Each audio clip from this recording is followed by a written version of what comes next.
Salmo 139, versículo 13. Amén. Dice la palabra del Señor de la siguiente manera: porque tú formaste mis entrañas, tú me hiciste en el vientre de mi madre, te alabaré porque formidables, maravillosas son tus obras. Estoy maravillado y mi alma lo sabe muy bien. Amén. Tomen asiento, por favor.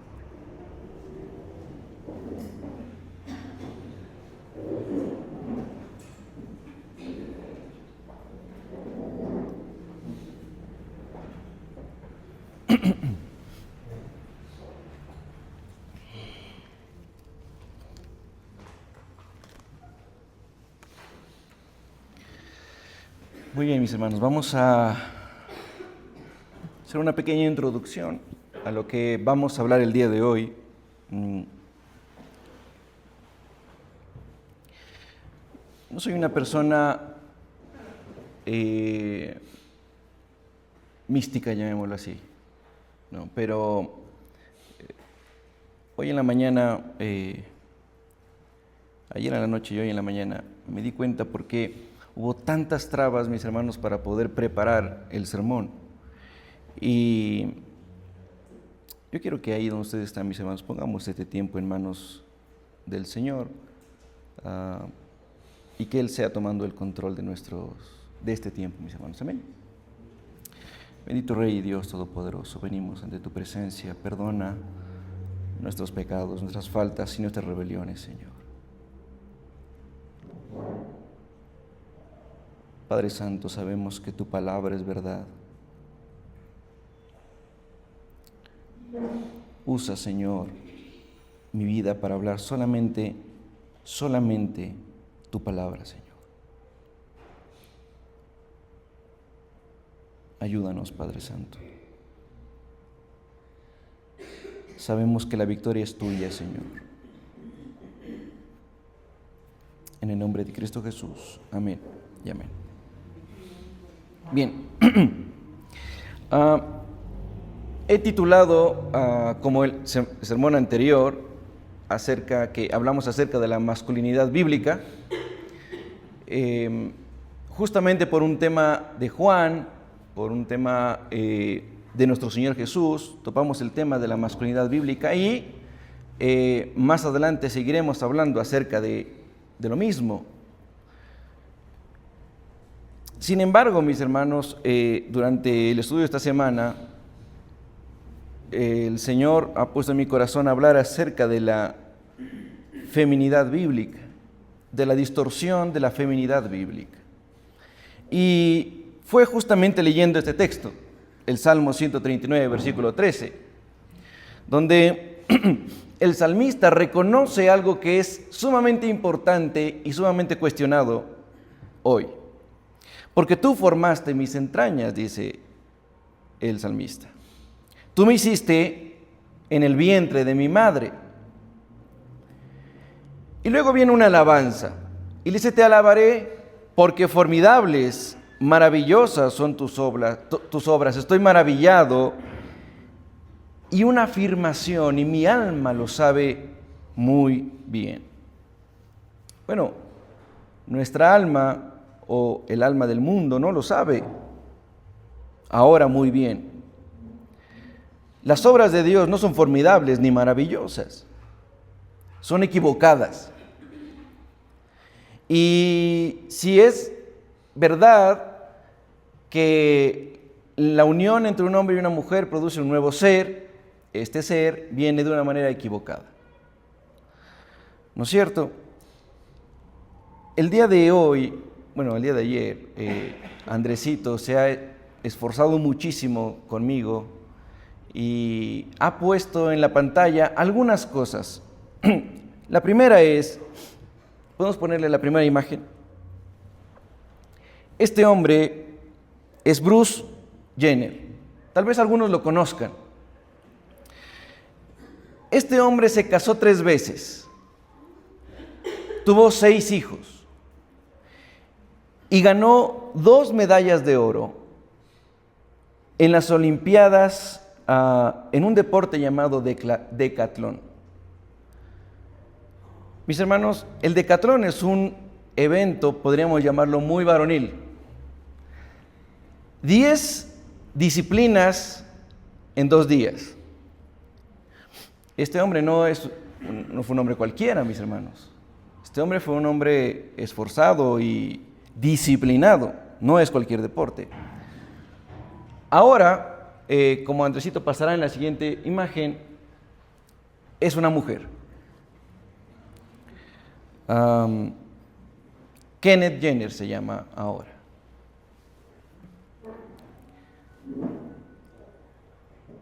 Son cosas que no tienen sentido. La siguiente imagen, podemos ver a Paul Wost. Este hombre llevaba 23 años casado. A los 46 años se restó 6, porque dijo que quería tener 40. Dejó su matrimonio de 23 años, tuvo 7 hijos, 8 hijos por ahí. Y ahora, como muestra la imagen, es una niña de 6 años.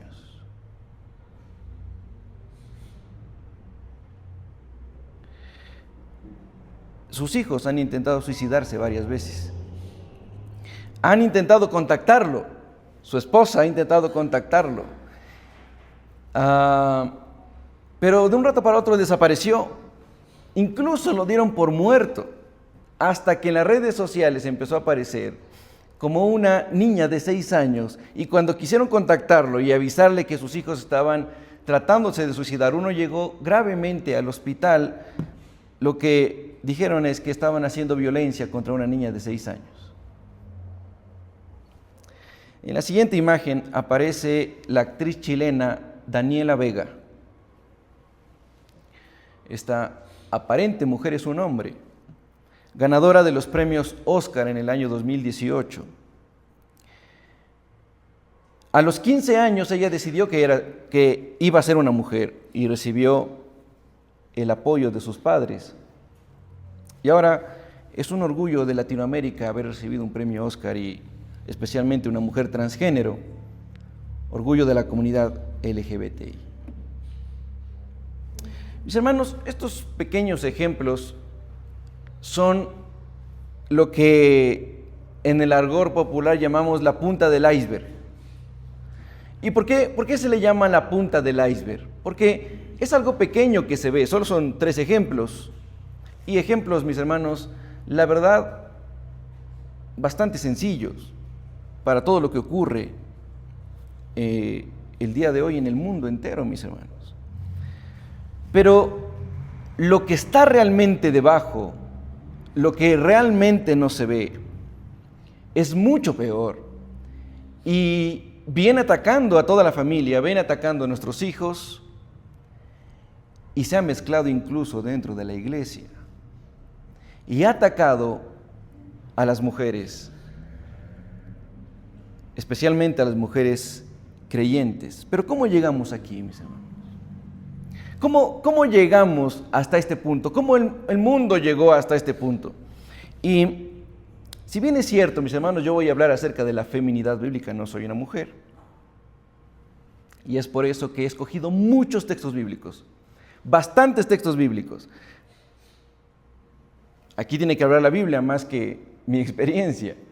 Así que he escogido muchos textos, todos Andresito los ha puesto en la pantalla, porque si no nos demoraríamos mucho en buscarlo, y usted si quiere anótelos para que pueda estudiarlos en su casa. ¿Cómo llegamos aquí? Segunda de Timoteo, capítulo 3, versículo 1 al 5, dice: también debes saber esto, que en los postreros días vendrán tiempos peligrosos. Y escuche esto, mi hermano. Habrá hombres amadores de sí mismos. Y mire cómo lo vincula. En los postreros días vendrán tiempos peligrosos, tiempos difíciles, tiempos complicados. ¿Por qué? Porque habrá hombres amadores de sí mismos. No parece tan complejo. Avaros, vanagloriosos. Todos estos son frutos de amarse a sí mismo, ¿no? Soberbios, blasfemos, desobedientes a los padres, ingratos, impíos, sin afecto natural, implacables, calumniadores, intemperantes, crueles, aborrecedores de lo bueno, traidores, impetuosos, infatuos, amadores de los deleites más que de Dios, que tendrán apariencia de piedad, pero negarán la eficacia de ella. A estos evita. Dígame usted, mi hermano, si esto no suena a la realidad, si esto no suena a 2026. Pero fue escrito hace muchos años, mis hermanos, pero esto suena a 2026. ¿Cómo hemos llegado aquí, mis hermanos? Pregunto, ¿cómo hemos definido el sexo de un bebé?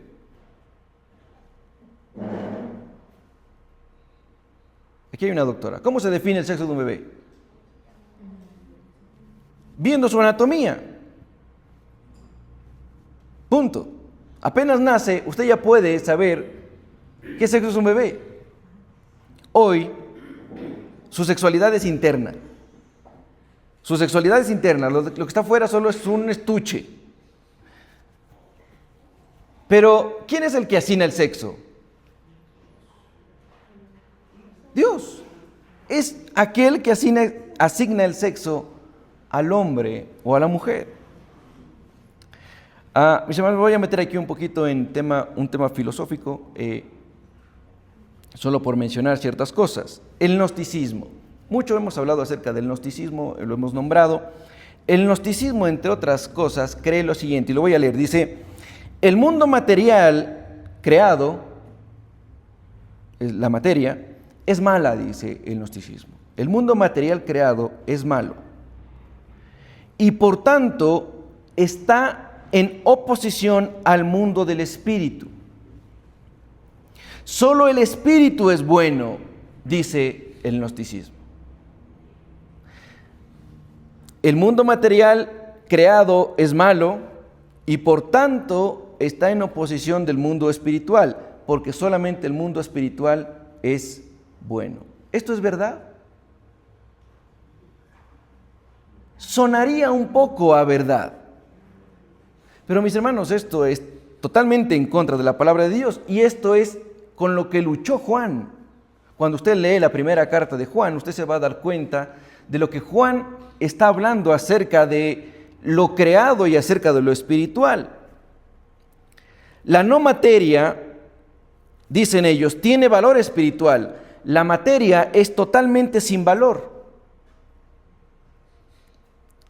Y ellos dicen que el cristianismo es lo mismo que el gnosticismo, porque el Señor dijo, pon la mirada en las cosas de arriba, no en las de la tierra.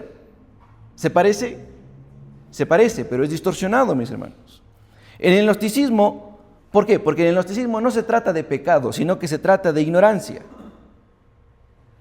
Por eso el gnosticismo requiere conocimiento. Por eso, para el gnóstico, su cuerpo, como no tiene valor, no define lo que usted es, sino lo que usted piensa. Ellos lo llevan a un extremo pensando que es algo piadoso. Saltemos unos siglos más adelante, estuvimos en el tiempo de Juan, saltemos en los tiempos más adelante, unos siglos más adelante y llegamos al siglo XVII. ¿Cómo se le llamó al siglo XVII?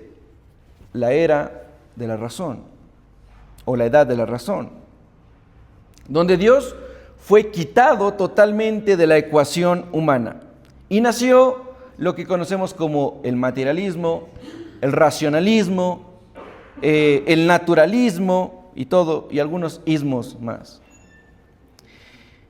Pero no es lo importante. ¿Qué nació de ahí? Bueno, de ahí nace lo medible, la ciencia, lo medible. Todo es verdad siempre y cuando se lo pueda demostrar. Carl Sagan, que obviamente no vivió en el siglo XVII, sino en el siglo XX, era un fiel seguidor de la edad de la razón, y él dijo: el cosmos es todo lo que hay, todo lo que ha sido y todo lo que será. Dios ya no está en la ecuación. Todo lo que hay es lo que vemos y punto, no hay nada más allá. Si tú piensas que hay un Dios, eso es ficción. René Descartes decía una frase que muchos, yo creo que todos los que estamos aquí hemos escuchado: pienso, luego existo. ¿Qué tal esa frase? ¿Qué les parece esa frase? ¿Es buena? ¿Por qué? ¿Por qué? René Descartes pensaba que la razón es más que Dios. Si yo lo pensé antes de actuar y lo decidí antes de actuar, entonces está bien. Lo que yo hice está bien. Si hay un hombre que quiere tener intimidad con otro hombre, si primero lo pensó, lo razonó y luego lo hizo, perfecto, está bien. No hay problema. Saltémonos más adelante. Siglo XVIII y siglo XIX. ¿Cómo se le llamó a esta era? La era romántica. Esta era romántica quería mantener los valores y dijo: no todo es medible como la época anterior. No todo es medible. Por ejemplo, dicen, la justicia no se puede medir. La libertad, el amor, el significado, los valores morales. Y de ahí nace corrientes muy peligrosas hasta el día de hoy, como el marxismo, por ejemplo, como el idealismo o como el existencialismo. Hay un filósofo muy destacado ahí en esa era que fue Immanuel Kant, que decía: la mente es lo que da la ley a la naturaleza. Lo explico. Mi hermana Nancy y yo estamos en diferentes lugares y estamos viendo esta silla, la primera silla que está aquí. Según él, los dos estamos viendo cosas totalmente diferentes. Y a la larga, eso no es una silla. La silla es lo que está en mi mente.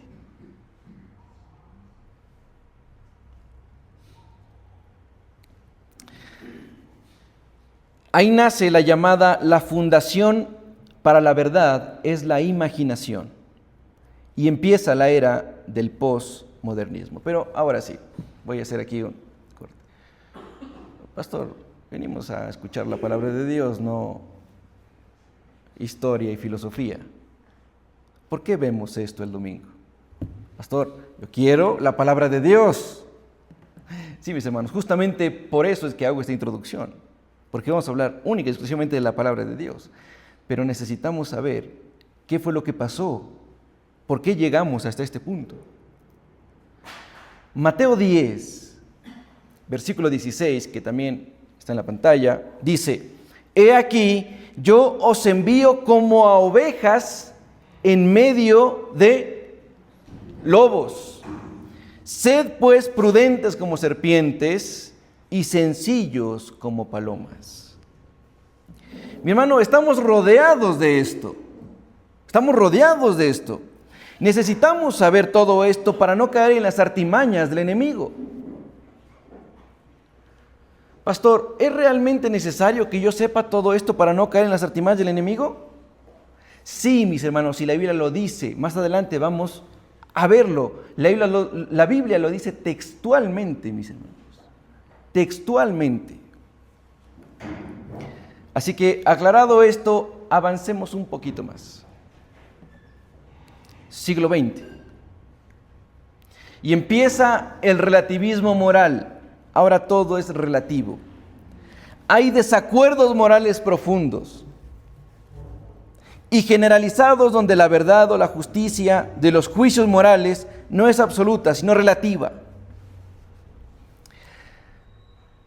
es relativa al estándar moral de alguna persona o un grupo de personas. Mi hermano, Dios nunca ha estado en las conclusiones del ser humano. Todo relativo, y no conforme a Dios, sino conforme a una persona. Dios sale de la ecuación. Dios no existe en la mente de la persona moderna. Punto.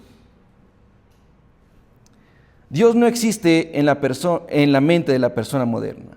¿Y qué nos lleva todo esto? ¿A dónde nos lleva todo esto?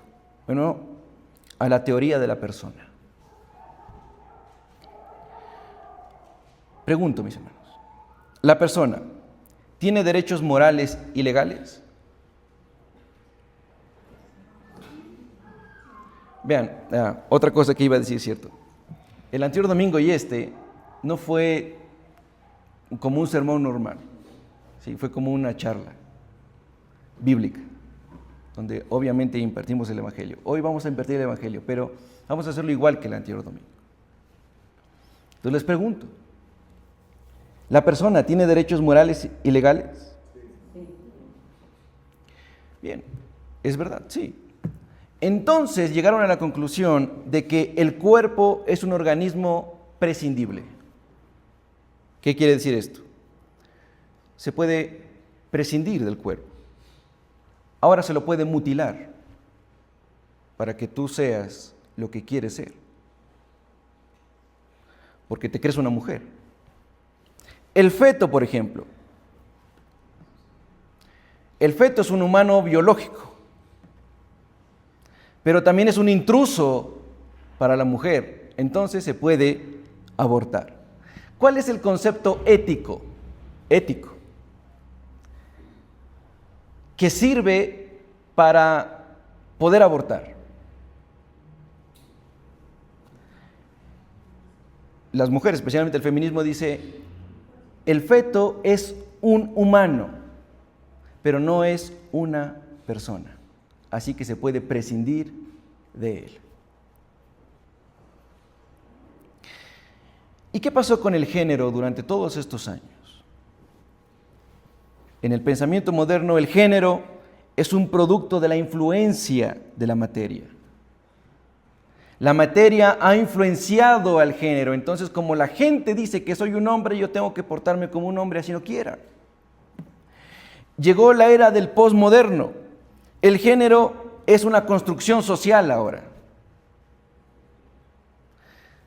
Que seas hombre o mujer, eso ha sido construido socialmente. Entonces también hay el género no binario y todos los géneros que ahora existen. El género ya no depende del genotipo o del fenotipo. Ya no. El hombre ya no tiene un propósito. ¿Qué es lo que dicen las actuales conclusiones feministas? Que somos átomos volando en el espacio hasta que llegue nuestro fin. Las relaciones sexuales tienen un propósito. Hay un propósito bíblico para las relaciones sexuales. La procreación, el apego y fortalecimiento del matrimonio, la confianza, un disfrute para el hombre y la mujer dentro de un hogar. Pero ahora las relaciones sexuales no tienen un propósito y se puede prescindir de ellas cuando ya no queremos. Ahora nos juntamos, vivimos, probamos, nos despedimos y al que le toca. ¿Quién estaba en la fila? Mis hermanos, me puse a buscar en internet ¿cuántos géneros hay? ¿Cuántos cree usted que hay? Y tiene que buscar todos los días porque todos los días cambia. Ahora, bueno, ayer, no sé hoy, ayer había 72 géneros. 72, mis hermanos. Yo no conozco ni los 5 que... 72 géneros.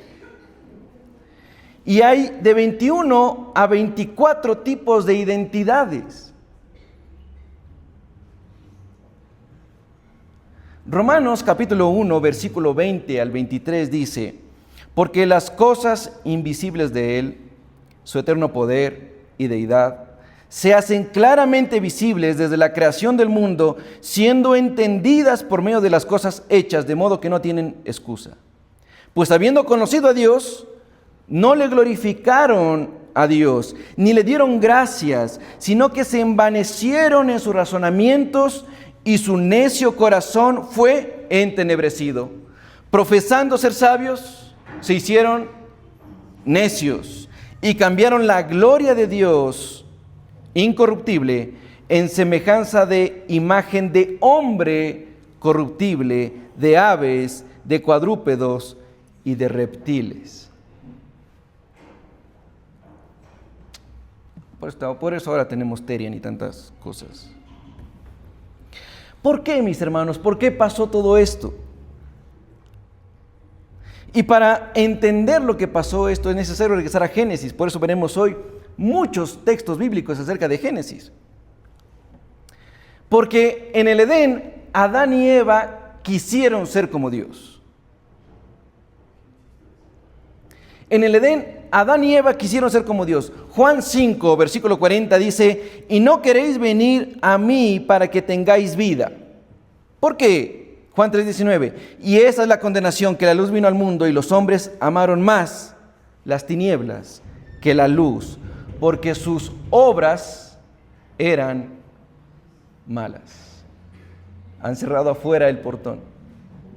Fue lo que están golpeando.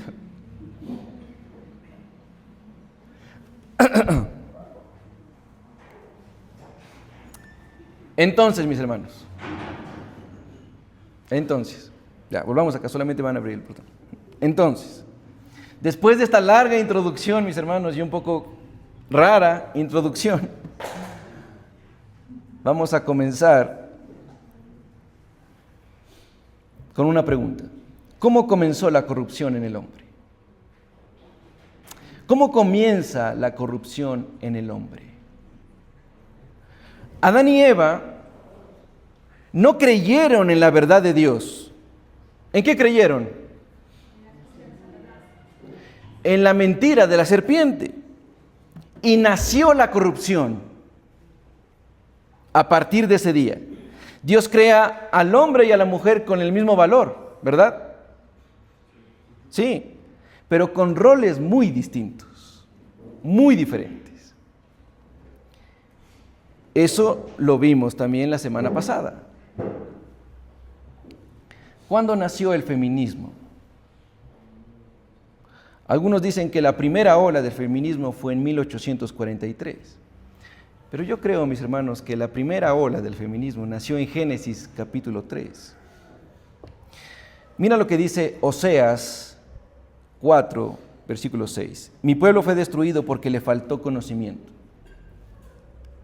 Por cuanto desechaste el conocimiento, yo te echaré del sacerdocio. Y porque olvidaste la ley de tu Dios, también yo me olvidaré de tus hijos. En otras palabras, mis hermanos, cuando creemos en una mentira, los resultados pueden ser fatales. Cuando tú y yo creemos en una mentira, los resultados pueden ser fatales.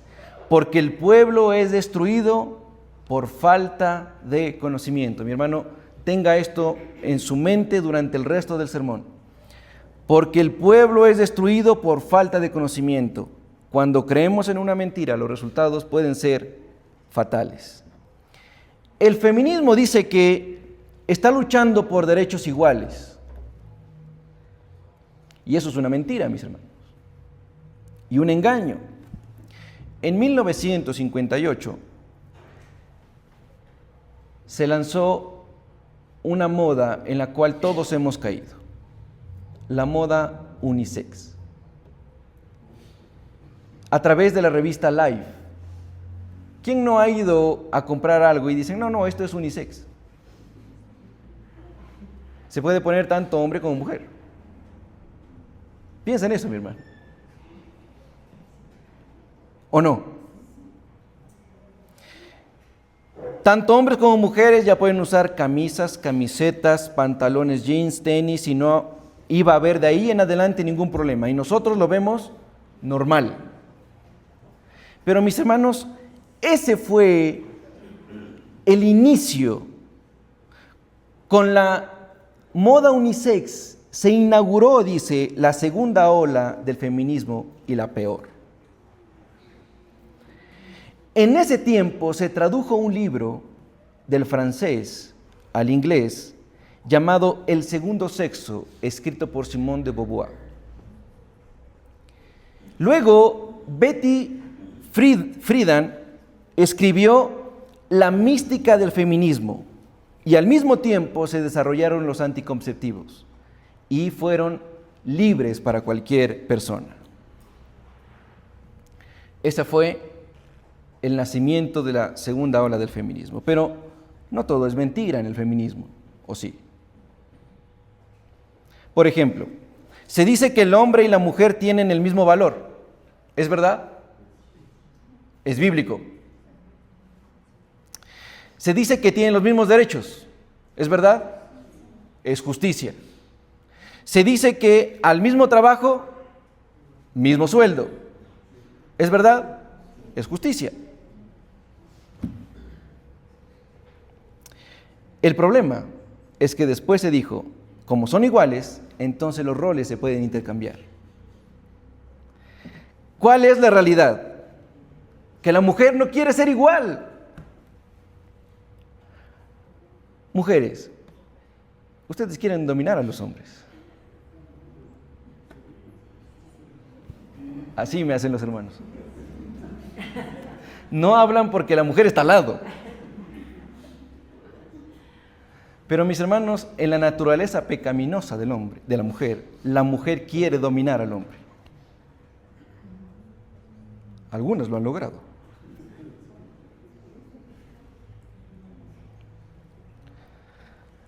Génesis 3, versículo 16, dice, a la mujer dijo, multiplicaré en gran manera los dolores en tus preñeces. Con dolor darás a luz los hijos, y tu deseo, esta palabra deseo es teshuká o teshuká, será para tu marido, y él se enseñoreará de ti. ¿Qué significa que tu deseo será para tu marido? ¿Qué significa, mis hermanos? Porque ¿cuántas veces no hemos leído Génesis 3:16? ¿Y cuántas veces hemos llegado a la misma conclusión? Que esta parte es bien confusa, es media rara. Con dolor darás a luz tus hijos, y tu deseo será para tu marido, y él se enseñoreará sobre ti. O sea que yo voy a desear a mi marido y él se va a portar como un patán sobre mí. No, pues ahí la mujer es una santa. Pero no, la palabra teshuká se encuentra en otros textos bíblicos. Por ejemplo, en Génesis 4, versículo 7, que dice, si bien hiciereis, ¿no serás enaltecido? Y si no hicieres bien, el pecado está a la puerta. Mire, escúcheme, hermano. Con todo esto, a ti será su deseo, y tú te enseñorearás de él. El pecado está a la puerta. Con todo esto, a ti será su deseo, y tú te enseñorearás de él. Ahí está la palabra teshuká. Sócrates dijo, la vida no examinada no vale la pena vivir. Y eso es verdad, mis hermanos. Sócrates no era creyente, pero es verdad. La vida no examinada no vale la pena vivir. El Señor nos manda, mis hermanos, nos ordena que examinemos nuestras obras. Él nos ordena que examinemos nuestro corazón, que lo analicemos todos los días. Pero ¿cuál fue el método de Satanás para entrar en el Edén e inaugurar la corrupción? ¿Cuál fue el método? Primero, la mentira. Juan 8:44. Juan 8:44. Vosotros sois de vuestro padre el diablo, y los deseos de vuestro padre queréis hacer. Él ha sido homicida desde el principio y no ha permanecido en la verdad porque no hay verdad. ¿En quién? En él.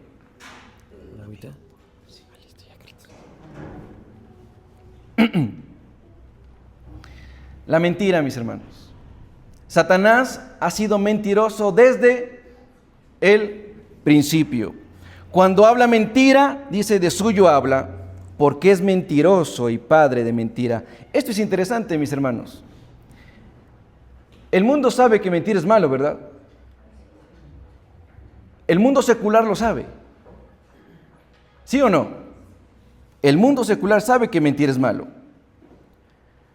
Pero si tú mientes, ya no es tan malo. El problema es cuando nos mienten a nosotros. ¿No es cierto? Bueno, justo eso es lo que pasó en Edén. Justamente eso, mis hermanos. Pero antes de analizarlo, ¿cuál fue el segundo método que utilizó Satanás? El engaño. Y mi hermano, el engaño es más peligroso que la mentira. Y peor si se juntan las dos. Gracias, amigo. Porque mi hermano, se puede usar la verdad con una intencionalidad maligna y es más difícil de reconocerlo. Génesis 3, versículo 5 dice: sino que sabe Dios, está hablando Satanás aquí, sino que sabe Dios que el día que comáis de él, serán abiertos vuestros ojos y seréis como Dios, sabiendo el bien y el mal. Ahora, mis hermanos, vamos a analizar este pedacito. Satanás entra en la tranquilidad y en la perfección del huerto de Edén. Y les dice, vean, lo que Dios les ha dicho no es tan así. Sino que Dios sabe que cuando ustedes prueben ese fruto, los ojos de ustedes serán abiertos y ustedes serán como Dios. Van a saber el bien y el mal. Ahora recuerde, ellos vivían en un paraíso. ¿El mal existía? No, mis hermanos, todo era perfecto. Ellos nunca habían lidiado con el mal. Nunca.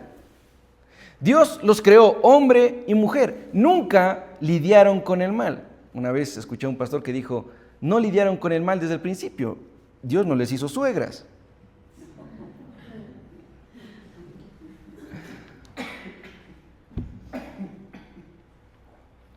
En cierto sentido, ¿lo que dijo Satanás era verdad? Podemos decirlo, ¿cierto? Porque en cierto sentido los ojos de Adán y Eva fueron abiertos. ¿Y ellos vieron lo que era bueno y malo? Sí, en cierto modo, sí. Pero Satanás lo pintó como algo bueno, no como algo malo. Satanás logró camuflarlo. Ese es el engaño. Utilizado con una mentira. Satanás pintó lo malo como bueno. Satanás dijo que los ojos iban a ser abiertos y que iban a ser iguales a Dios. Lo pintó como algo bueno, pero a partir de eso, todo se dañó. Fuimos creados para representar a Dios. Pero si vivimos una mentira, mis hermanos, no podemos representarlo a Él. Ahora regresemos un poco más. Génesis capítulo 3, versículo 1. Dice, pero la serpiente era astuta, más que todos los animales del campo que Jehová Dios había hecho, la cual dijo a la mujer, ¿con qué Dios os ha dicho? No comáis de todo árbol del huerto. Mi hermano, mi hermana, porque este sermón es para las hermanas. Bueno, el principio es el mismo, aplica para los dos, pero va dirigido a las hermanas. La serpiente es más inteligente que ustedes y obviamente también que nosotros los hombres. ¿Quién era la serpiente? Satanás, Lucifer.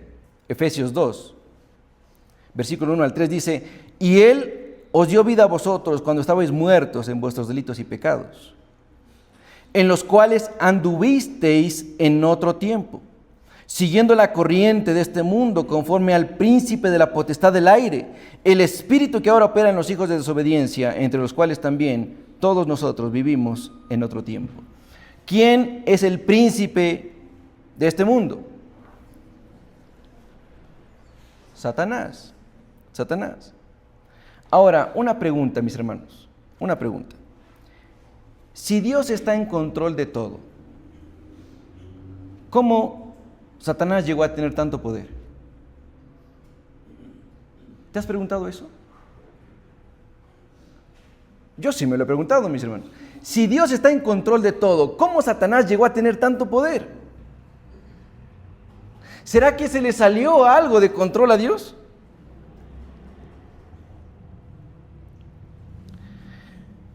Si usted lee Ezequiel, especialmente el capítulo 28, usted se dará cuenta de por lo que estoy preguntando, pero solamente quiero leer el versículo 12.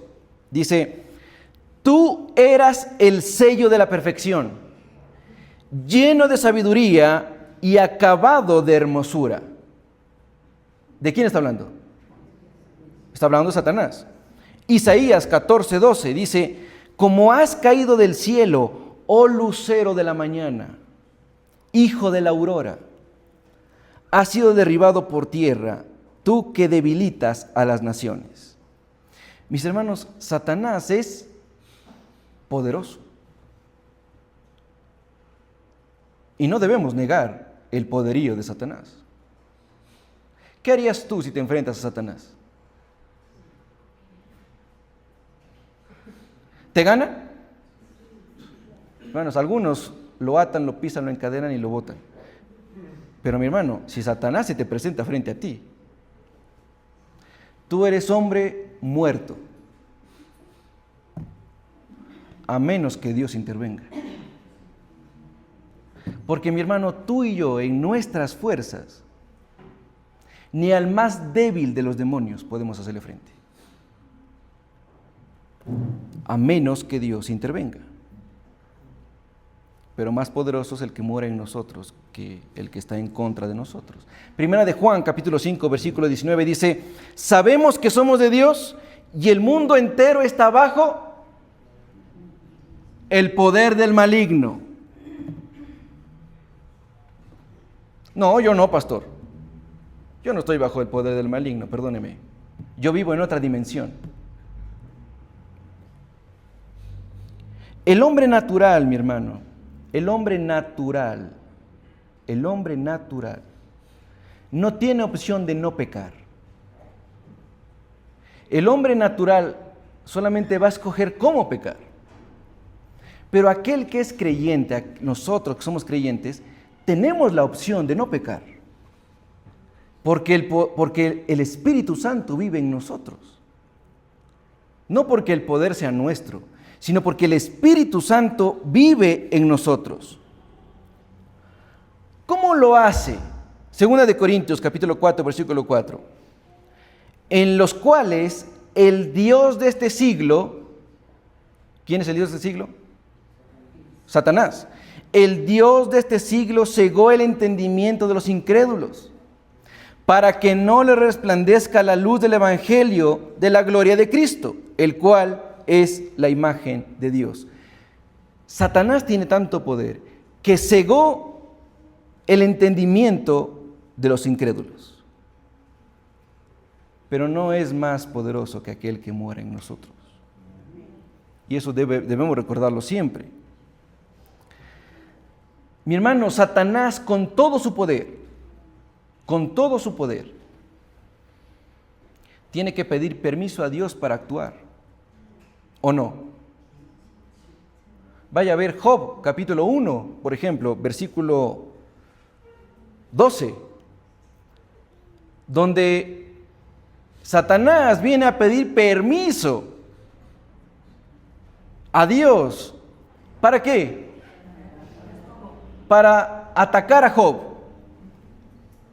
O si no, vamos a las palabras de Jesús.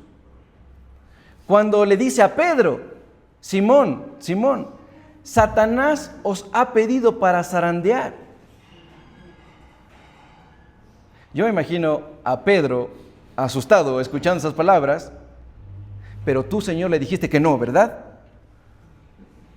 Pero cuando regreses de ser zarandeado, edifica a tus amigos, edifica a tus compañeros. Satanás tiene que pedir permiso. Satanás tiene poder, pero Dios es infinitamente poderoso. Esa es la razón por la que no debemos temer, porque el Señor tiene el control, mis hermanos. Así no parezca muchas veces con las cosas que se ven en este mundo. Ahora, ¿Satanás tiene un plan para derribarnos? ¿Cuál será ese plan? ¿Dónde encontramos algún libro que se haya publicado que diga el plan de Satanás? Que sea secreto, ultra secreto, que lo tiene el Pentágono en Estados Unidos. ¿Ah? Satanás escribió su plan y en un viaje que tuvo Satanás se le cayó y lo cogieron. No, mi hermano, el plan de Satanás ha sido el mismo desde el Edén y seguirá siendo el mismo hasta que el Señor venga por segunda vez. Es el mismo, es el mismo. Por eso Pablo nos advierte en Efesios capítulo 2, versículo 12. No creo que está el texto ahí. Es un texto muy conocido. Dice, porque nuestra lucha no es contra carne ni sangre. No es sino contra los principados. ¿Contra quién? Contra las potestades, contra los poderes de este mundo de tinieblas, contra las huestes espirituales de maldad de las regiones celestes. Nuestra lucha no es contra sangre ni carne. También en la segunda carta a los Corintios, capítulo 2, versículo 12, dice, para que Satanás no tome ventaja sobre nosotros, pues no ignoramos sus ardides. Me detengo aquí. No sé, ese texto no está, ¿no? No. Para que Satanás no tome ventaja sobre nosotros, pues no ignoramos sus ardides. ¿Qué es ardides?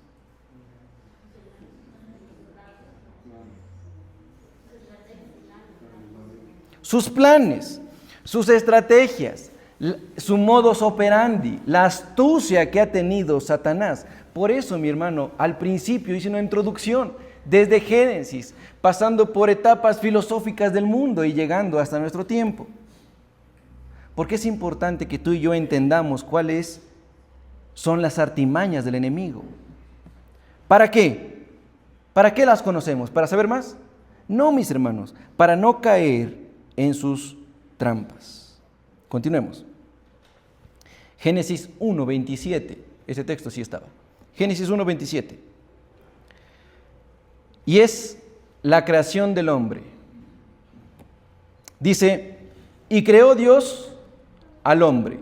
Esta palabra hombre es la palabra Adam, con M. A su imagen. A imagen de Dios lo creó. Varón. ¿Qué palabra es varón? Es la palabra sacar, sakhar. Y hembra, la palabra unekeba. Pastor, ¿por qué menciona estas palabras? Porque la Biblia aclara que cuando Dios creó al varón y a la mujer, los creó iguales. Y esa igualdad está en la palabra Adam. Dice, y creó Dios al hombre a su imagen y semejanza.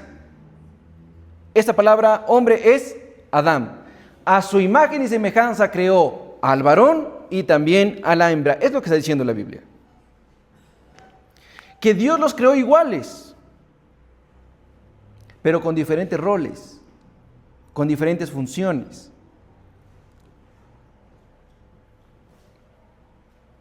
Mis hermanos, sé que he pasado por algunos textos y la prédica ha sido un poco extraña, pero sí estamos entendiendo hasta ahí. Bien, mis hermanos. Hagamos un esfuerzo, mis hermanos, porque sé que no es como un sermón normal. Y aunque todo fue creado para la gloria de Dios, mis hermanos,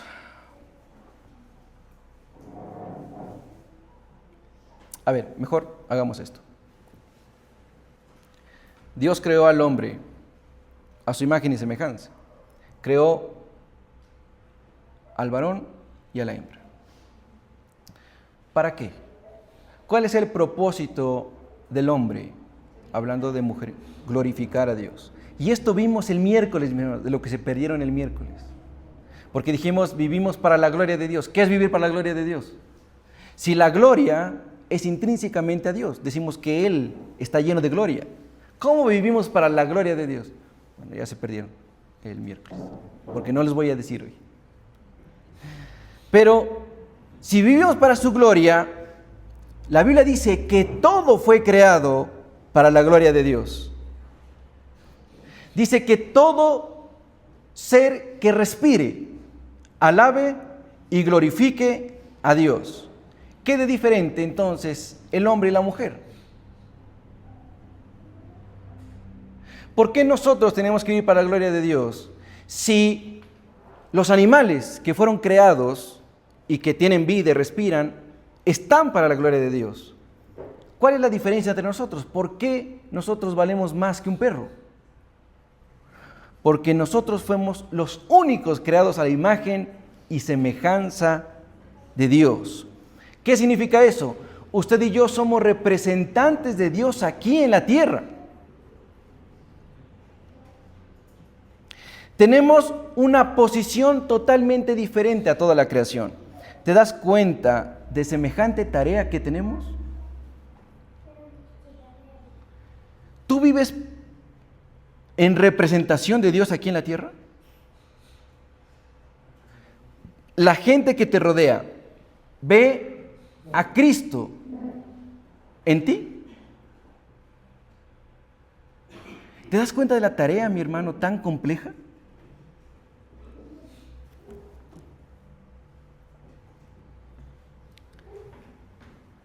¿Dónde está el problema en la mujer?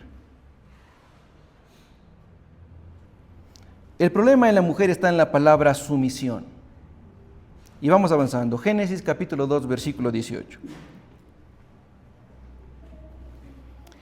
¿Qué pasó aquí? Dios está hablando, ¿no es cierto? Y dice que todo lo que ha creado es bueno. Y de repente ve al hombre y dice, no es bueno que el hombre esté solo.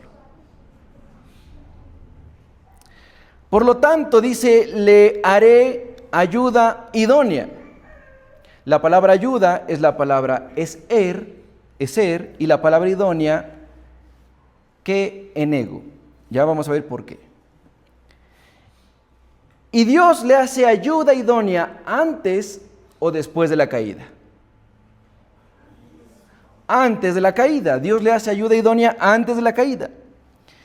Y la Biblia no narra que antes de la caída Adán y Eva hayan discutido.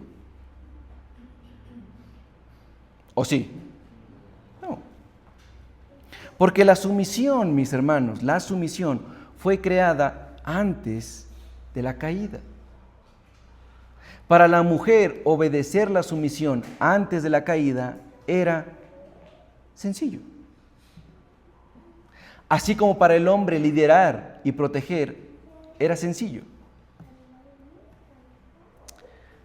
Ahora la sumisión no es sencilla, justamente por la caída. La palabra ayudadora, que es la palabra eser, aparece 21 veces en la Biblia, en toda la Biblia. 19 veces para referirse a Dios y 2 veces a la mujer. ¿Será una palabra importante? ¿Será una función importante? Si 19 veces está usada para Dios.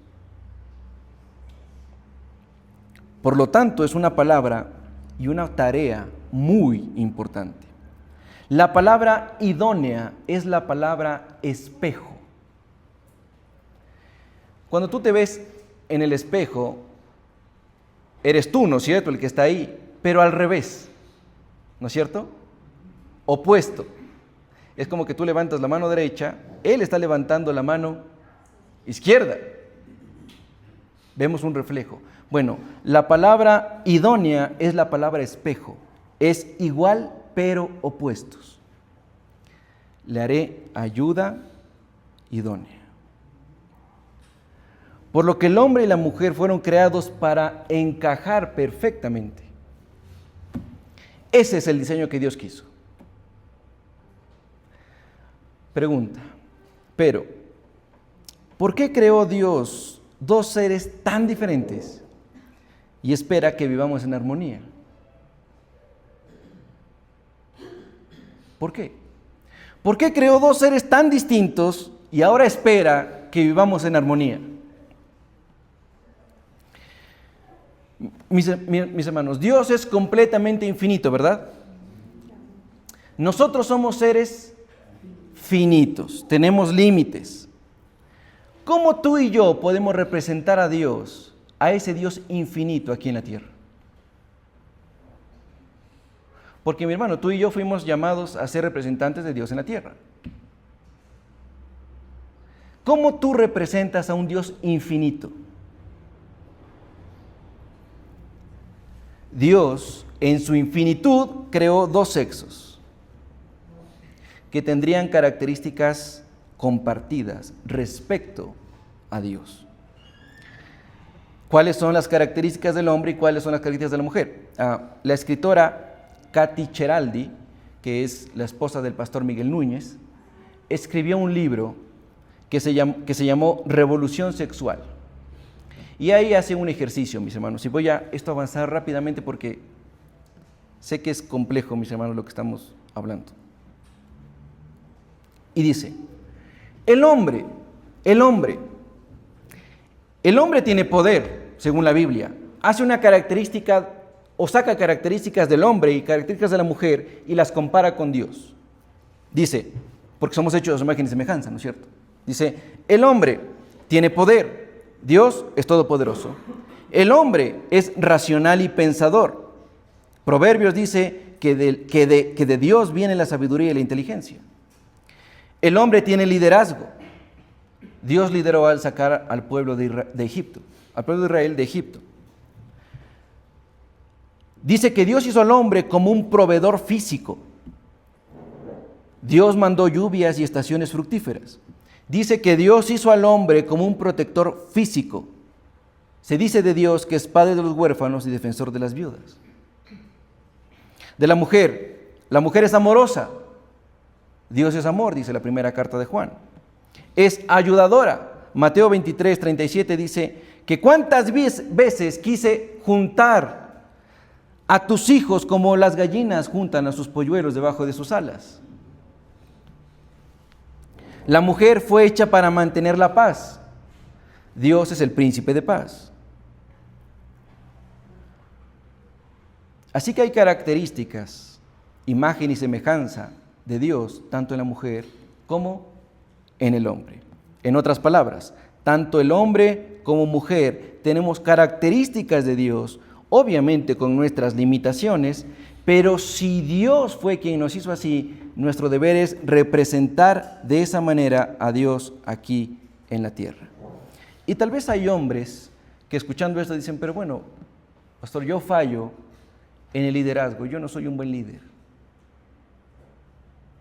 Pero pastor, tal vez yo fallo, yo no soy un proveedor, ni un protector. No está siendo imagen de Dios aquí en la tierra. Y tal vez la mujer dice, pastor, yo no traigo la paz a la casa. Yo no soy una mujer pacífica.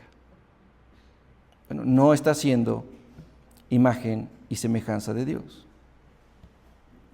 Porque Dios nos hizo en parte como Él es, no como Él iba a llegar a ser, sino como Él es. Pregunto, mujeres, ¿qué tan buena representante de Dios eres aquí en la tierra?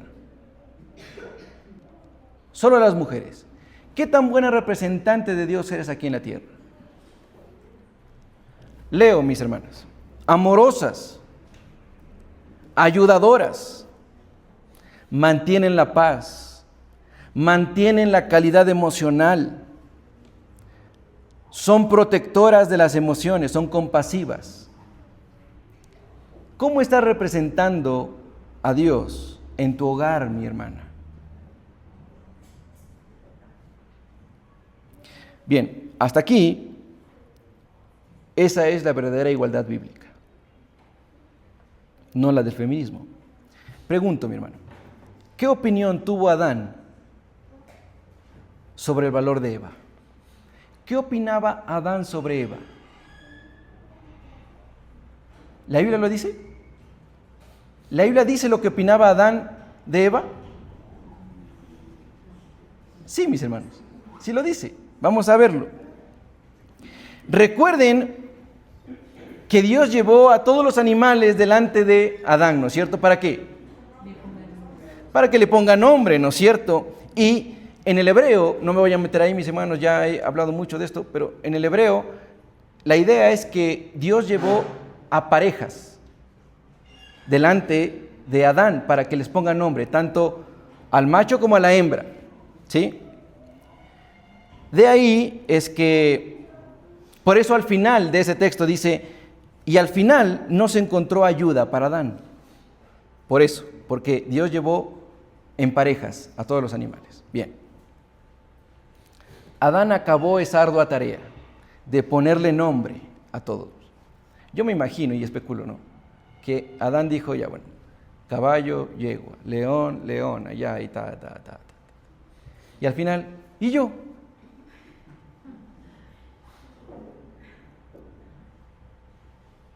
Está bonita, está media parecida, pero... ¿y yo? Así que Dios hace entrar en un sueño profundo a Adán y crea a la mujer. ¿Y qué pasa cuando Adán ve a la mujer? Y se despierta, ¿no? Y ve a la mujer. La Biblia pone signos de exclamación. Es decir, Adán gritó. ¿Y qué gritó? Así no, Señor. No. ¿Qué gritó? Esta es hueso de mis huesos, carne de mi carne. Esta sí, Señor.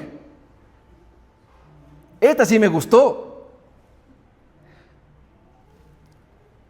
¿Qué significan las palabras que dijo Adán? Si usted las traduce del hebreo literalmente, lo que Adán está diciendo, ella es mi esencia, ella es mi igual, somos diferentes, pero encajamos igual. Eso es lo que está gritando Adán. Esa es la opinión que tenía Adán de Eva. Tenía, ¿no? Porque después de la caída ya tuvo otra. Otra opinión.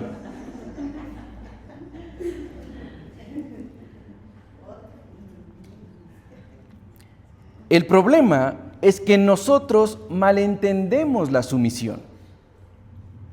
Queremos entenderlo con una mente humana y pecadora, el tema de la sumisión.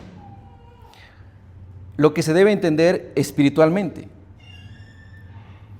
Nuestra mente, mis hermanos, y su mente, mujercitas, con todo lo que hemos visto hasta aquí, ya se ha llenado de prejuicios.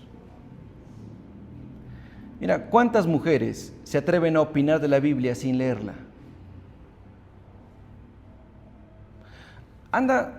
Probablemente aquí algunos tienen amigas que pertenecen al grupo feminista o son medias feministas.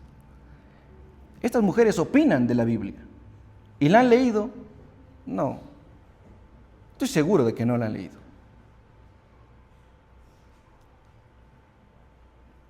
Nos atrevemos a opinar de cosas que no sabemos. Una vez alguien dijo, que le había dicho creo que a Charles Spurgeon, pero pastor, la Biblia que ustedes utilizan parece que fue escrita por una mujer. ¿Por qué? Porque habla tantas cosas bonitas sobre ella.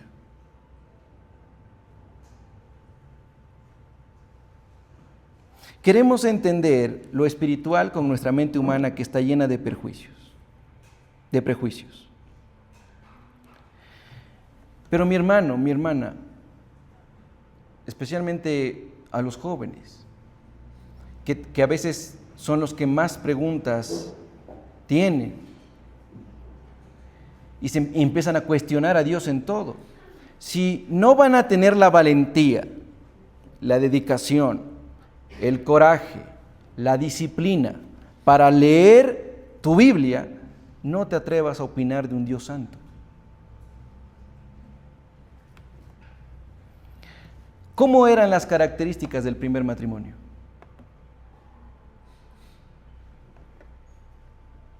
Te lo voy a decir, esto queda grabado y después lo puedes ir a buscar. Pero todo lo que te voy a decir está en Génesis capítulo 1 al capítulo 3.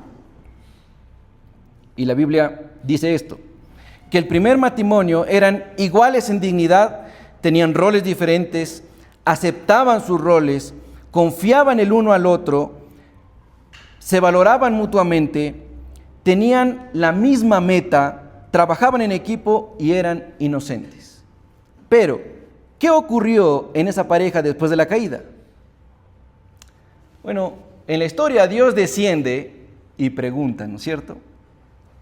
Camina por el huerto del Edén, buscando a Adán y Eva, entre comillas, buscando. Y Adán le dice, me escondí porque estoy desnudo. Y Dios pregunta, ¿quién te hizo saber que estabas desnudo? ¿Y qué responde Adán, aquel que gritó, que dijo, esta sí, Señor, esta es mi esencia? ¿Qué dijo Adán?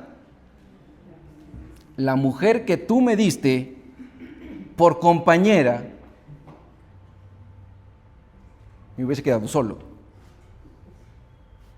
Pero la mujer que tú me diste por compañera. Entonces Dios le pregunta a Eva,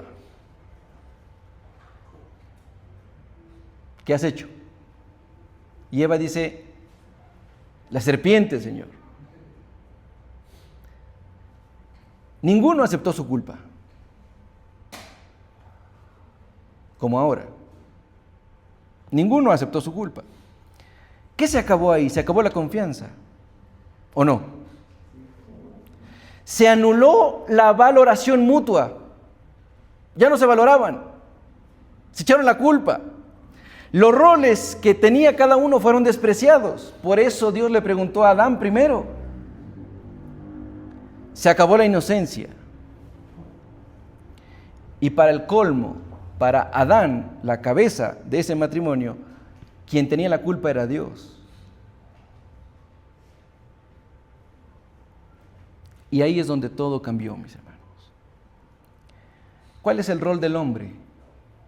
Amar a sus esposas, cuidar, proteger, lidiar. Antes de la caída, mis hermanos, antes de la caída, eso era fácil para Adán. Amar, proteger, lidiar, cuidar. Para Adán era fácil. Después de la caída, lo que prácticamente Dios le dijo es que harás lo mismo, pero ahora ya no será tan sencillo. Ya no vas a querer amar, ya no vas a querer proteger, ya no vas a querer cuidar. ¿Cuál era el rol de la mujer? Amar, ayudar, obedecer, someterse. ¿Cumplió su rol? No. Y el mismo castigo. Mira, Eva, vas a hacer exactamente lo mismo, pero ahora va a ser sumamente difícil. Lo mismo, vas a hacer lo mismo que venías haciendo, pero ahora será difícil. Entonces aparece la pareja moderna. ¿Y cuáles son las características de la pareja moderna? Desiguales en dignidad, roles idénticos, no aceptamos los roles bíblicos, despreciamos el uno al otro, tenemos metas diferentes y somos individualistas.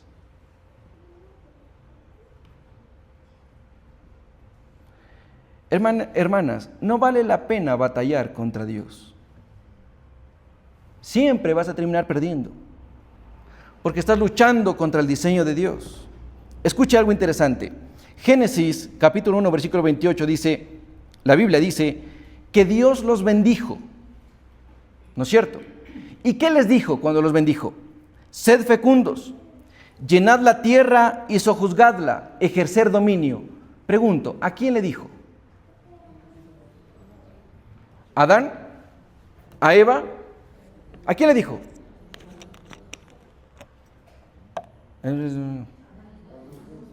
A los dos. Pastor, ahí está clarito, dice, ejercer dominio. A los dos. Y si este no lo hace, pastor, créame que yo lo hago.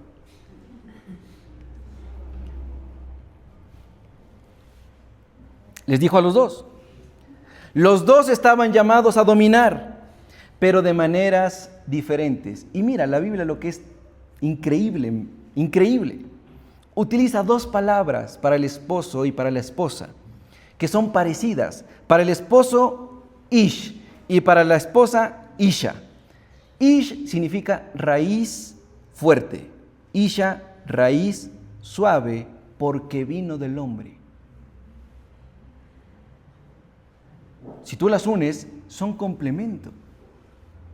Son complemento. Pero la raíz suave se ha querido portar como raíz fuerte. Y la raíz fuerte como raíz transgénero que vimos al principio. Ambos van a dominar, pero de manera diferente. La mujer debe complementar al hombre. El hombre necesita a la mujer. Es que yo no te necesito. Ve, yo estiro el brazo y 10 se cuelgan. Así escuché una vez. Ahora empieza lo interesante, mis hermanos. Ahora sí me voy contra ustedes. El domingo ya me fui contra los hombres. Y los hombres, ninguno se quejó, por si acaso. Prepárense para lo que viene. Los hombres salí de aquí y agradecieron y dieron gloria a Dios, se portaron sumisos. Una hermana me dijo, pastor, gloria a Dios que llevé a este incrédulo el domingo. Bueno, ahora, hombrecitos que están aquí, sienten bien a sus mujeres, que no se levanten ahorita y no salgan al baño. Está cerrado con llave. El hermano Henry ya sabía y echó llave ahí atrás. ¿Cuál es el poder de la mujer? Es porque son medios Pokémon. ¿Cuál es el poder de la mujer? Proverbios 12, versículo 4 dice, la mujer noble, o también se traduce como mujer virtuosa, es corona de su esposo. Vean, qué bonito. La malvada es como carcoma en sus huesos. Es podredumbre, es carcoma. Mis hermanas, ustedes tienen una capacidad de influenciar increíble. Y a mí me llama la atención Proverbios, porque Proverbios presenta a la mujer virtuosa, a las características de la mujer virtuosa, pero también presenta las características de la mujer que es prostituta. Y le dice al hombre, cuídate, porque sus palabras son como miel, pero su habitación es camino al Seol y al sepulcro. Y las mujeres utilizan, cuidarás de esas locas. No. Está hablando de ustedes, mujeres.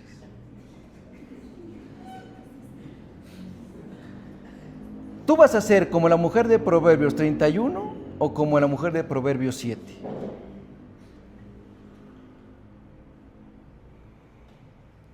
Yo no veo en Proverbios que le diga a la mujer, cuídate del hombre, porque son un don Juan. Solamente te van a utilizar.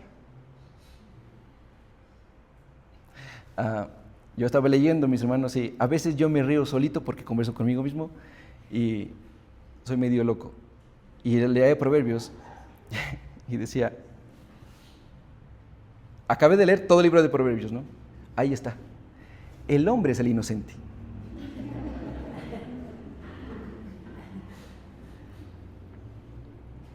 La mujer tiene una capacidad increíble de influenciar. Mis hermanas, ustedes pueden ser corona para sus esposos o Ustedes pueden podrir los huesos de su esposo hasta llevarlo a la muerte. La mujer puede deshacer al hombre.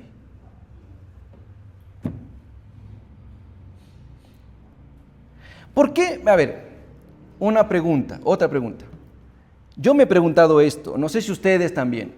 ¿Por qué la serpiente fue donde Eva y no donde Adán? ¿Se han preguntado? Porque es una pregunta interesante, mis hermanos. ¿Por qué fue donde Eva y no donde Adán? Mis hermanos, no lo sabemos con claridad, pero si hacemos un estudio exhaustivo y completo, podemos llegar a concluir por la palabra de Dios lo siguiente. La respuesta principal es porque Satanás era o es astuto. Mis hermanos, esta pareja vivían en un mundo perfecto, que no sabía qué era el mal. Ellos no sabían cómo se lidiaba con el mal, con el pecado. ¿Y Dios qué mandó al hombre? Que ame y que cuide a su esposa, que la agrade, que la complazca. Eran inocentes. Así que Satanás, con su astucia, logró poner a Adán entre la espada y la pared. ¿Dónde estaba Adán cuando Eva comió? Ya lo vimos, ¿no es cierto? Pues probablemente cogido de gancho, escuchando.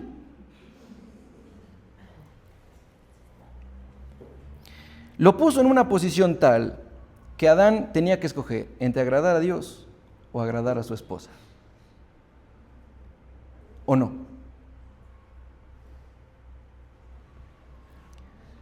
De esta manera Adán quedó ahí. No sabía a quién agradar, si a su mujer, que le dice, ¿me vas a dejar con la mano estirada?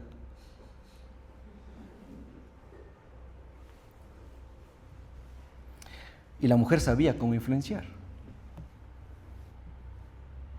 Porque el texto dice que simplemente le extendió y le dio a que comiese. Eso es influencia. ¿Dónde radica el poder de la mujer? Primera de Pedro, capítulo 3, versículo 1 al 3 dice, así también ustedes, las esposas, ¿qué dice ahí? Respeten a sus esposos. No les dice que los ame. Respete a su esposo, a fin de que los que no creen a la palabra, vea, escuche esto, qué importante, los que no crean a la palabra puedan ser ganados más por la conducta de ustedes que por sus palabras. Cuando ellos vean su conducta casta y respetuosa, mis hermanas, ¿cómo es tu conducta con tu esposo?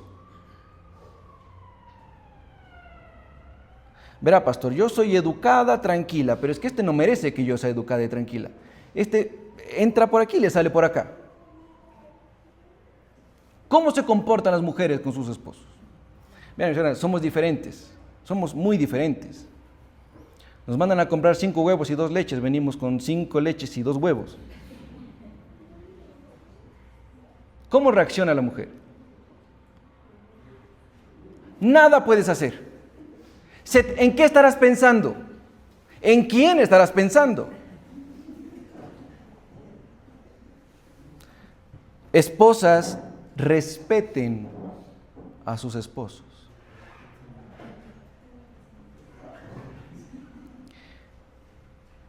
Para que la gente que no conoce de la palabra de Dios, y miren, tomen en cuenta esto, ¿para qué estábamos aquí en la tierra? ¿Para qué fuimos creados? Para la gloria de Dios. Es decir, que todo el tiempo tú debes vivir para la gloria de Dios. Todo el tiempo. Hagas lo que hagas. Mujeres, ¿cómo vas a vivir para la gloria de Dios? ¿Cómo vas a compartir el evangelio a la gente que está a tu lado? ¿Cómo? Pastor, tengo que predicarles, abrir la Biblia y darles bibliazos. No, la Biblia no dice eso. La Biblia dice que por tu conducta, más que por tus palabras. Mujeres, ¿cómo se portan ustedes en sus trabajos? En sus oficinas, con sus vecinos, ¿cómo se portan ustedes?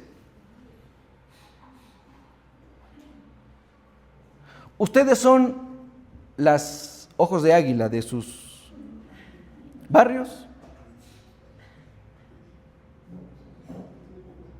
¿O son prudentes y castas?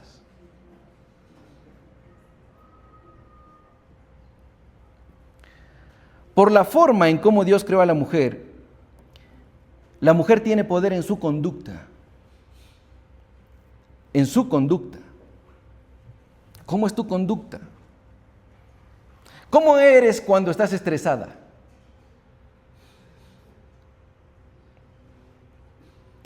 O más aún, estoy en mis días, no te atrevas ni a hablarme. Si quieres decirme algo, déjamelo por escrito.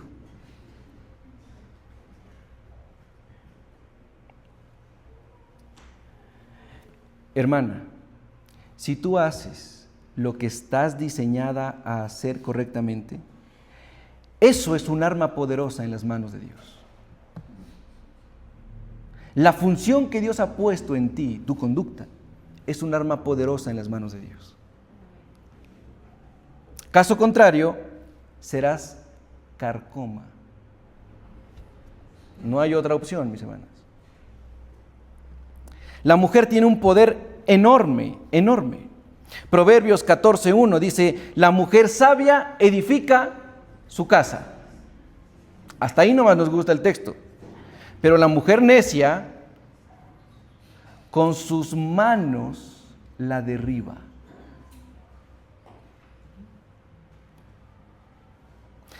Las consecuencias de no usar bien la persuasión que Dios les dio a ustedes, mujeres, puede ser muy grave.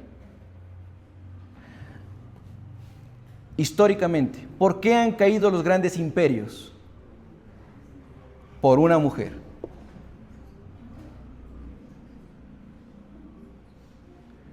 ¿Qué pasó con piensa en el Imperio Romano, piensa en el jefe, ¿quién se le viene a la mente? El César. El César era un título, mis hermanos. Era un título. Como también Augusto era un título. No era un nombre, era un título.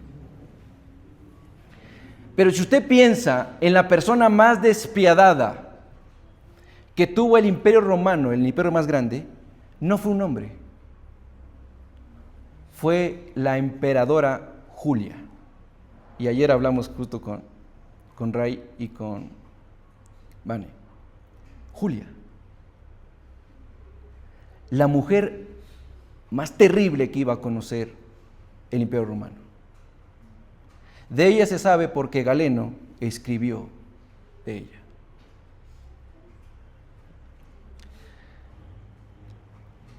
La mujer tiene un poder enorme para influenciar. Y ella puede usarlo para dos cosas: para inspirar o para destruir. Ahí, ¿por qué a nosotros los hombres, reconozcamos, nos importa tanto la opinión de nuestras esposas? Ahora, ¿influenciar es lo mismo que manipular? No, influenciar es bíblico, manipular es pecaminoso. ¿Qué es la palabra influenciar en la Biblia, mi hermano? Y aquí, mi hermana, tu perspectiva debe cambiar totalmente de la palabra influenciar. Influenciar no es que tú persuadas. No. Eso es manipulación. La manipulación es confiar en tu propio plan, mujer. Arreglando las cosas y moviendo y manipulando para que consigas lo que tú quieres como mujer. ¿Pero qué es influenciar? Bíblicamente, influenciar es confiar en el Señor para el resultado que Él quiere. Eso es influenciar. ¿Qué te parece? Influenciar es confiar en el Señor. Mujer, examina tu corazón. ¿Tú eres influencia o manipulación? Ahora, si tú estás manipulando, eso revela algo. ¿Qué será? Que tú no confías en Dios. que te falta confianza en el Señor, porque acuérdate que influenciar es confiar en el Señor. Manipular es confiar en tus propios planes.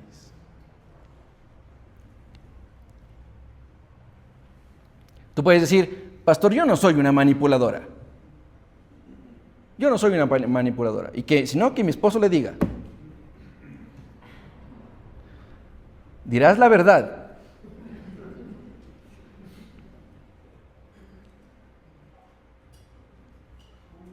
Pero no confías en el Señor, entonces no puede ser influencia. No puedes confiar en Dios. A ver, no puedes no confiar en Dios y ser influencia.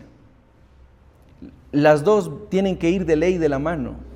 Confías en Dios, eres influencia. Si no confías en Dios, lo que estás haciendo es manipular. ¿Por qué la mujer no se quiere someter al varón? ¿Por qué? Pastor, la pregunta es obvia. Porque el pecado mora en el corazón de ustedes también. Porque ustedes son pecadoras también, mis hermanas.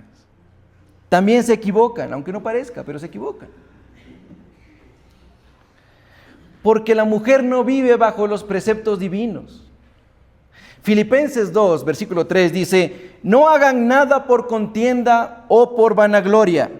Al contrario, háganlo con humildad y considerando cada uno a los demás como superior a sí mismo. ¿Haces las cosas, mi hermana, considerando como superior a tu esposo?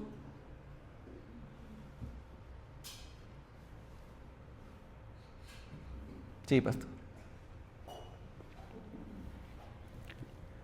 Cuando usted no se somete, usted no ama a su esposo como Dios le ha ordenado.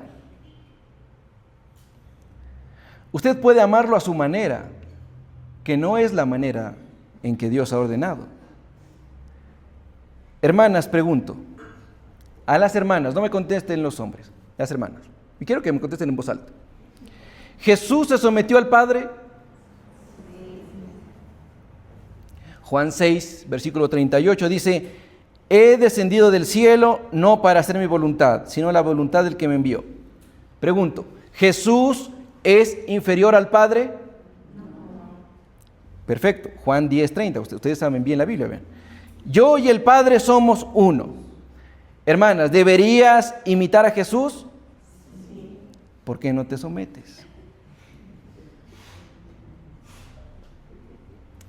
Hermanas, ¿cuál es el propósito según el Señor aquí en la tierra? Para ustedes.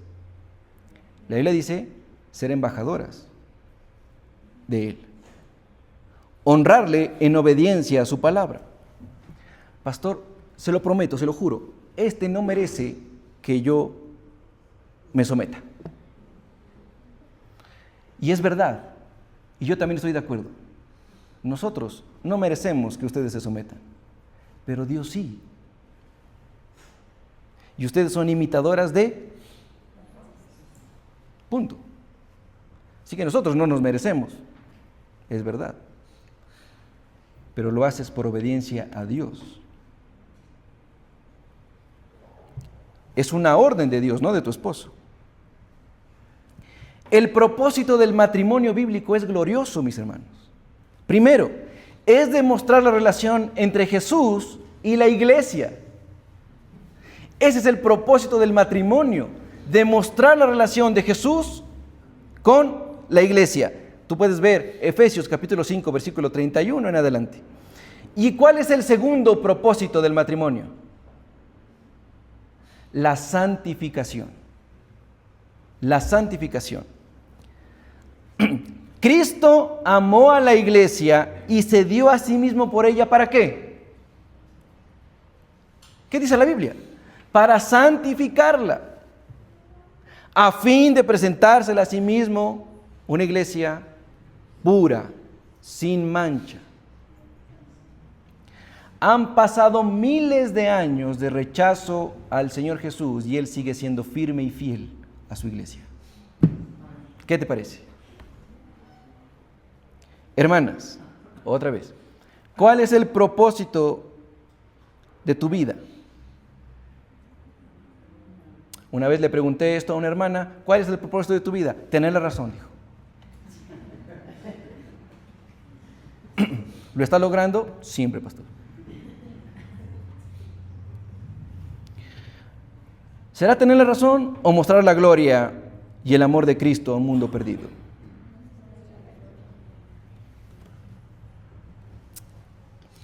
Concluyo. Hermanas,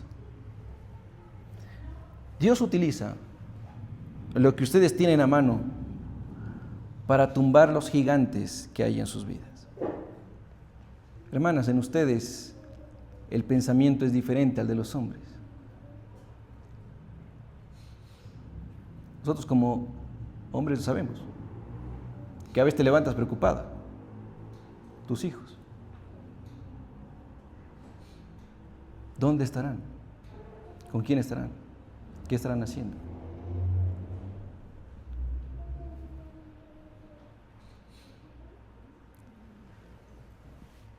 Hay cosas que les preocupa a ustedes más que a nosotros. O reaccionamos de manera diferente. Hay gigantes.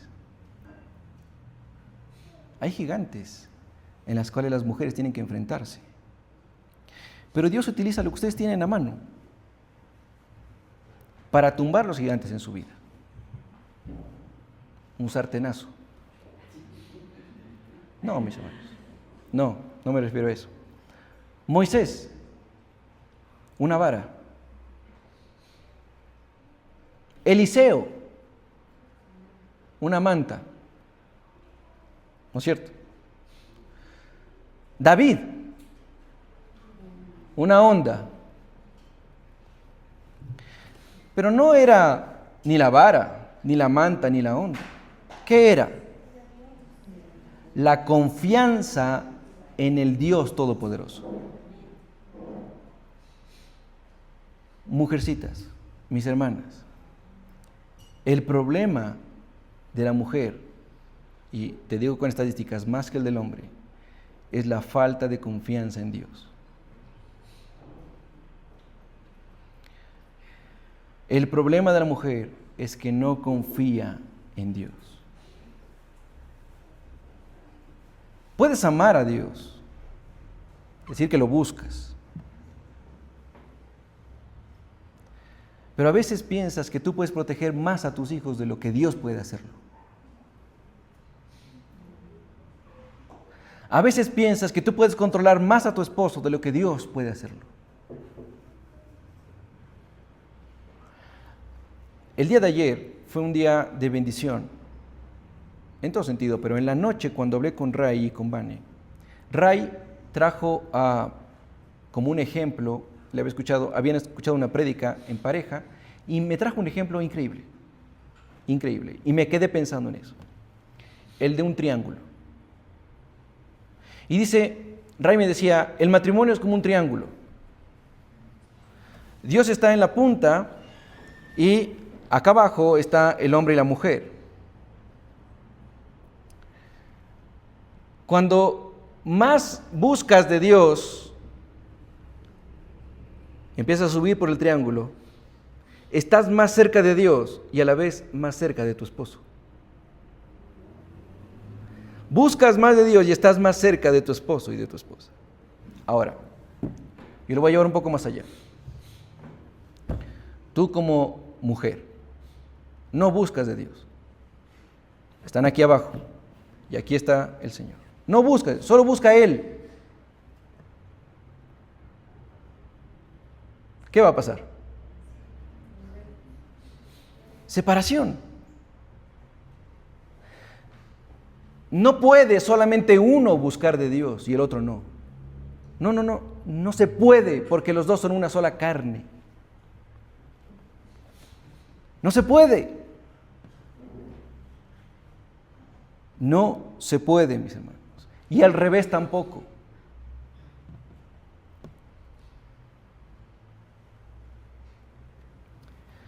Mis hermanas, no es fácil. Ustedes son débiles igual que nosotros, pero Dios es fuerte. Así que, ¿qué podemos concluir con esto? Mis hermanas, no pierdan el enfoque de confiar siempre en el Señor.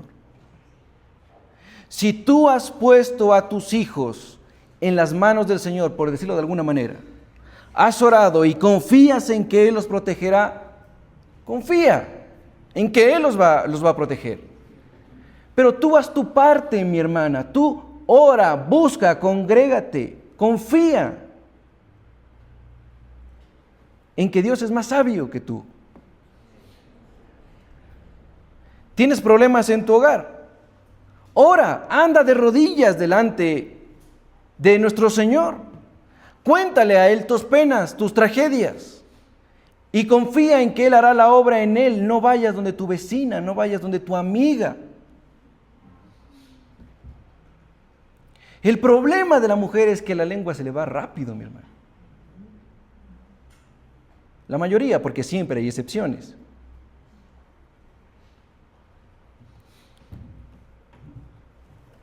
No especules, mi hermana. La mente de la mujer especula, va más allá. Confía en el Señor, mi hermana. Confía en Dios. No puedes confiar en quien no conoces. Si tú no conoces al Señor, si tú vienes a la iglesia, mujer, y también varón, y en vez de tratar de notar, hacer un esfuerzo, no todos los sermones voy a hacerlos iguales, mis hermanos. Yo sé que hay sermones en los cuales, porque yo los veo, están atentos de principio a fin, y hay sermones en los que... Pero así sea cualquier sermón, hay hermanos que vienen solo a dormirse. Ese es tu problema con Dios. Y después no te quejes.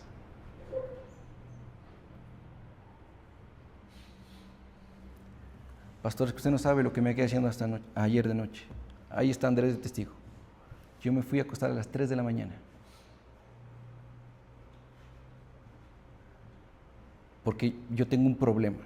Yo ya tengo preparado el sermón. Pero yo tengo que estarlo revisando, y revisando, y revisando, y revisando.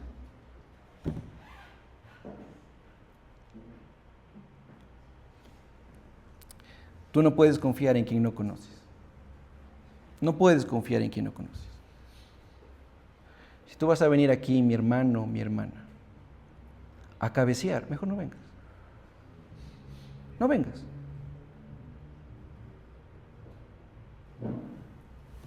Por las actitudes de los creyentes es que su nombre, el nombre del Señor, está siendo vituperado por los incrédulos.